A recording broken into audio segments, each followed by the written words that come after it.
नमस्कार दोस्तों, मेरा नाम पूजा मिश्रा। हमारे YouTube चैनल पर आप सभी लोगों को स्वागत है। आप लोगों को मैं एक बेटी विवाह गीत सुनाने जा रही हूँ।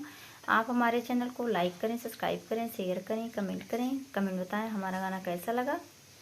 Thank you.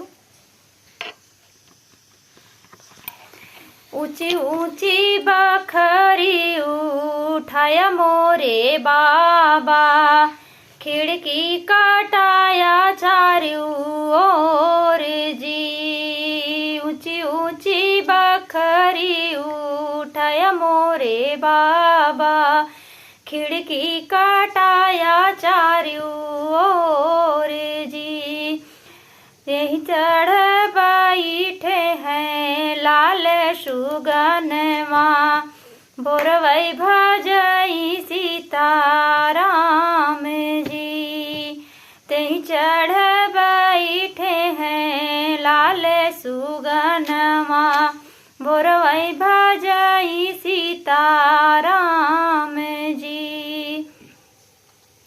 बखरी के आरी आरी फिर है दूल्हे रामा, पड़ गई सुगनवा पे ध्यान जी। बखरी के आरी आरी फिर है दूल्हे रामा, पड़ गई सुगनवा पे ध्यान जी।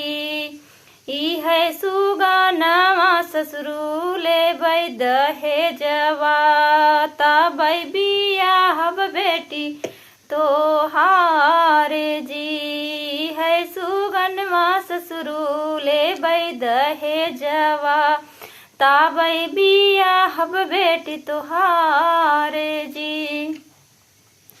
देबै मैं देबै राजायन धन सोनवा, देबै मैं चांदिया लदाई जी। देबै मैं देबै राजायन धन सोनवा, देबै मैं चांदिया लदाई जी। एकाई नाही देबै बेटा लाल सुगनवा, भोरवै भजई सीताराम जी।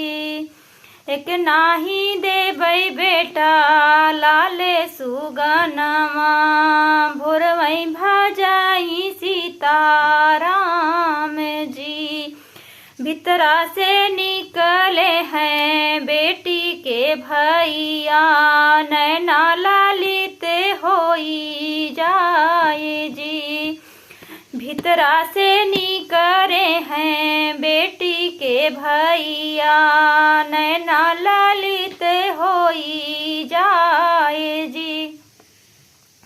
सोनवा से सुंदर बहिनी संकल्प बई, सुगना का मान यही बात जी। सोनवा से सुंदर बहिनी संकल्प बई, सुगना के मान यही बात जी। ऊंची ऊंची बखरी उठाया मोरे बाबा, खिड़की काटाया चारू ओर जी। कैसा हमारा गाना लगा कमेंट बताना। Thank you.